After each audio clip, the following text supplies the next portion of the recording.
kəsməyə. Canım müdürüm, Hə. canım müdürüm, heç qıymıram ona mən. Neyləyək bəs? Bunu götürək. Bunu götürək. Aa, götürək. Canlarım mənim. Qız onu çox İyi ki sevir də. varsınız. Qız onu sevir də. Bu gözəl komanda, bu gözəl komanda, onuşda. Gözəl komanda. Ay, çox sağ olun da. Bu sonra kəsək. Allah sizə sağlıqlı ömür versin. İnşallah ruzili, bərəkətli Ruzu bərəkətli hər bir birimiz ilimiz yerimizə olsun. axsın. Amin ya Rəbbim. Komandamız kar payına girsin, eagle olsun, hamısı menecer olsun. Allah'ım affeyle biz Allah'ın xatirinə.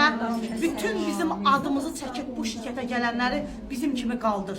Onların yollarını açıq ya Rəbbim. Amin ya Rəbbim. Allah'ım amin. Amin ya Rəbbim, hər birimizi canlarım.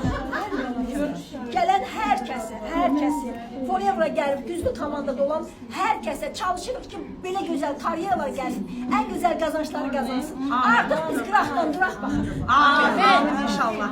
Sizləri çox sevirik, sizinlə qürur duyuruq. Biz də fəxr edirik ki, yaxşı komandadayıq və liderlərimiz Gülsəcik xan və Millət xanım.